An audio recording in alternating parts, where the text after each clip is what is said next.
So hi guys, welcome back to my two videos. तो इस video में दोस्तों डिस्कस करने वाले हैं यहाँ पर कुछ इंपॉर्टेंट कंपनीज़ को और उनसे रिलेटेड कुछ इंपॉर्टेंट अपडेट्स हैं जिसकी बात करेंगे इस वीडियो में। तो चलिए दोस्तों वीडियो की शुरुआत करते हैं। सबसे पहली कंपनी को डिस्कस करते हैं। पहली कंपनी का नाम है शक्ति पंप्स इंडिया लिमिटेड। बट इसको डिस्कस करने से पहले दोस्तों, अगर आपने अभी तक मेरे टेलीग्राम चैनल को ज्वाइन नहीं किया है, उसका लिंक आपको डिस्क्रिप्शन में और पिन कमेंट में देखने को मिल जाएगा। लिंक के थ्रू जाकर टेलीग्राम को ज्वाइन कर लो। काफ़ी सारी न्यूज़ एंड अपडेट्स मैं आपको वहाँ पर भी देता हूँ जो कि आपके लिए बहुत यूज़फुल रह सकता है। तो चलिए वीडियो की शुरुआत करते हैं। सबसे पहले बात कर लेते हैं शक्ति पंप से रिलेटेड कुछ इंपॉर्टेंट अपडेट्स के बारे में। दोस्तों, अगर ग्रोथ की बात करें कि पास्ट में इसने ग्रोथ कैसी दिखाई है, तो इसके रेवेन्यू एंड प्रॉफिट किसी को भी इंप्रेस कर सकते हैं, क्योंकि पिछले एक साल में रेवेन्यू 161% से और प्रॉफिट 614% से ग्रो किया है। 3 साल का ग्रोथ, 5 साल का ग्रोथ और 10 साल का ग्रोथ भी हमें डबल डिजिट में देखने को मिल रहा है और इसको कंप्लीट स्टॉक ने भी रिस्पेक्ट किया है। स्टॉक प्राइस सीजर अगर देखोगे तो काफ़ी इंप्रेसिव है। 10 साल का 38% सीजर, 5 साल का 88%, 3 साल का 124% और पिछले एक साल की बात करें तो 297% का रिटर्न्स इसने दिया है। अब ऐसे रिटर्न्स के बाद हो सकता है कि इसका जो वैल्यूएशन है वो हमें काफ़ी एक्सपेंसिव दिख रहा हो, तो इसके लिए हम इस कंपनी को कंपैरिजन करेंगे इसके पीयर से। तो अगर पीयर्स की बात करें तो टॉप 3 में ये कंपनी तीसरे नंबर पर आती है। अगर रीसेंट Q3 की बात करें तो जो सबसे पहली कंपनी है अकॉर्डिंग टू मार्केट कैप, उसने अपने ग्रोथ प्रॉफिट में 51% का दिखाया Q3 में और रेवेन्यू में लगभग 18.5% का। और सेकंड जो कंपनी थे KSB, उन्होंने 23% का प्रॉफिट ग्रोथ दिखाया और 9% का रेवेन्यू ग्रोथ दिखाया।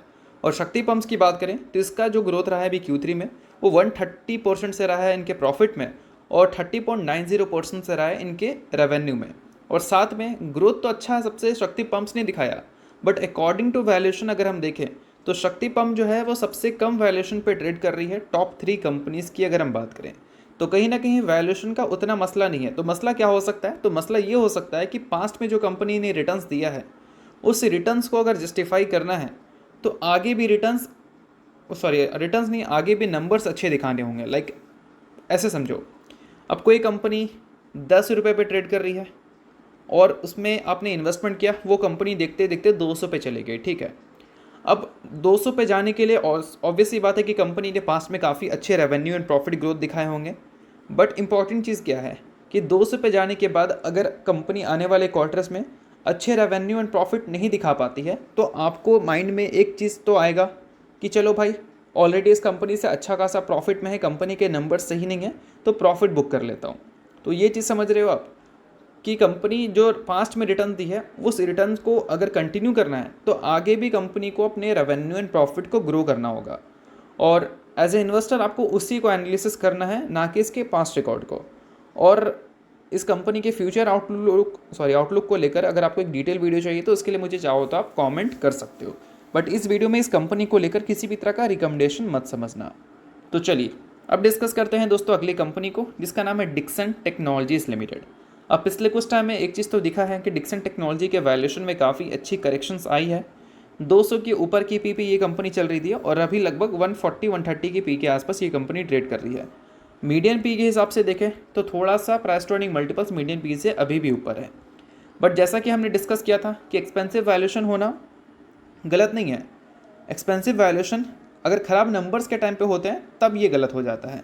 अब देखो, पिछले एक साल में रेवेन्यू कंपनी ने 106% से और प्रॉफिट को कंपनी ने 81% से ग्रो किया है। और लास्ट क्वार्टर की बात करें तो कंपनी का रेवेन्यू हमें Q1Q बेसिस पे गिरता हुआ दिख गया और सेम चीज़ हमें कंपनी के प्रॉफिट्स में भी देखने को मिली। और यही चीज़ की वजह से पिछले कुछ टाइम में डिक्सन टेक्नोलॉजी अपने वैल्यूएशंस को थोड़ा सा लूज़ करती हुई दिखी है और 52 वीक हाई से लगभग 27% गिर चुकी है।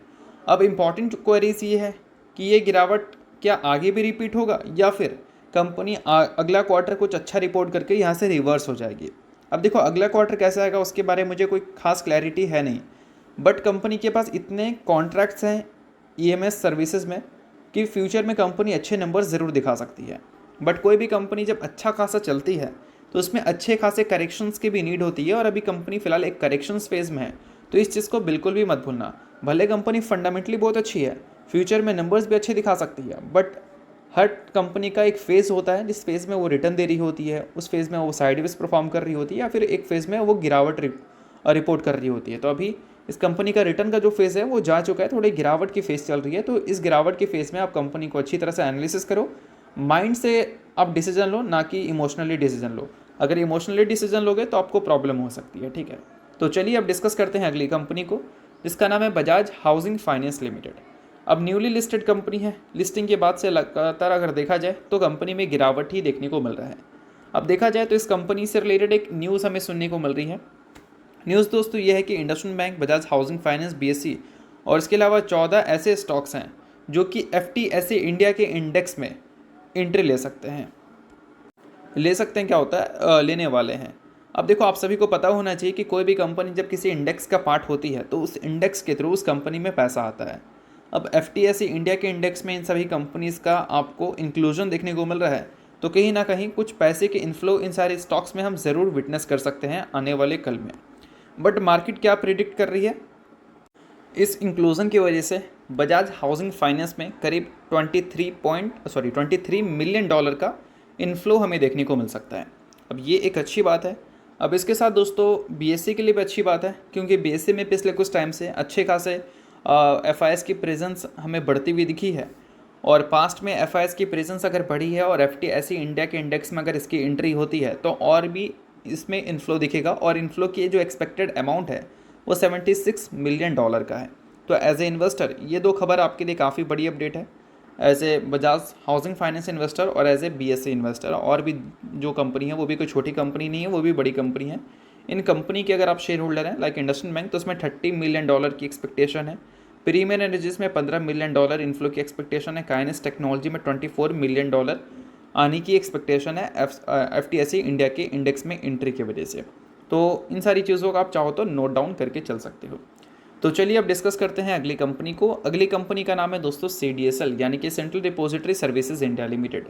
सो सीडीएसएल के शेयर में भी एक चीज़ हमें दिखा है कि पिछले कुछ टाइम में इसके शेयर प्राइस में जो मूव दिखी है उसके ग्रोथ के कंपैरिजन में ज़्यादा देखने को मिल गया था। और ऐसे टाइम पे जब भी बियर मार्केट आता है तो सबसे पहले इसी सारी कंपनीज में करेक्शन दिखती है, क्योंकि काफ़ी हाई वैल्यूएशन पे होती है, तो लोगों को अपॉर्चुनिटी मिल जाता है प्रॉफिट बुक करने का। और देखो, एक टाइम पे 80 के आसपास की पी पे ये कंपनी चल रही थी, अभी 45 के पी के आसपास ये कंपनी आ चुकी है, जो कि इसके मीडियन पी को अगर हम देखें तो वो भी इसी लेवल के आसपास है। अब मीडियन पी के आसपास आ चुकी है, इसका मतलब कहीं ना कहीं करेक्शंस तो कंपनी में हेल्दी हुआ है, बट यहाँ से हम उम्मीद करेंगे कि कंपनी के नंबर्स अच्छे आने चाहिए।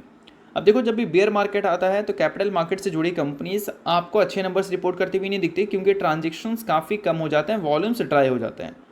और इन सारी कंपनीज का जो मेन सोर्स ऑफ रेवेन्यू है वो ट्रांजेक्शन से ही जनरेट होता है।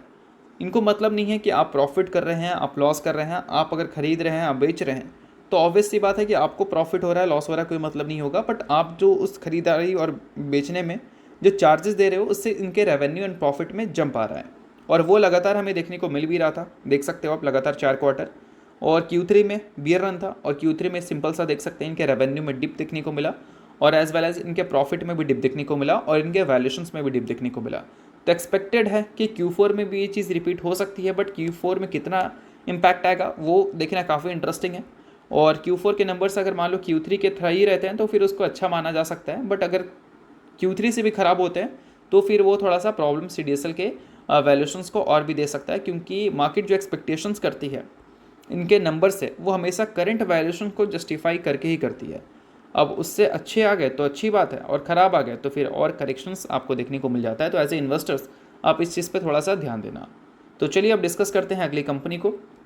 अगली एक फार्मा कंपनी है जिसने कंफर्म कर दिया है 1:2 स्प्लिट। अब देखो दोस्तों, ये कंपनी का नाम है Ami organics limited. So as a Ami organics investor आपको पता होना चाहिए कि ये कंपनी आपको एक शेयर के बदले 2 इक्विटी शेयर दे रही है एज ए स्टॉक स्प्लिट के तौर पर। अब ये जो डिसीजन है वो कंपनी ने अप्रूव किया 21 फरवरी को। सो अगर आप इस कंपनी के इन्वेस्टर हैं तो बेशक ये खबर आपके लिए अच्छी है। इन्वेस्टर नहीं है तो इग्नोर कर सकते हैं इस वजह से, क्योंकि न्यूज़ थी तो मैंने बता दिया, बाकी कोई भी तरह का बाई सेल रिकमेंडेशन नहीं है। तो चलिए दोस्तों, ये सारी कुछ इंपॉर्टेंट अपडेट थी कुछ इंपॉर्टेंट कंपनीज को लेकर, जिसकी बात की हमने इस वीडियो में। होप करता हूँ वीडियो आपको अच्छा लगा होगा। लाइक कीजिए, पहले सब्सक्राइब कीजिए। वीडियो के लिए बहुत बहुत शुक्रिया।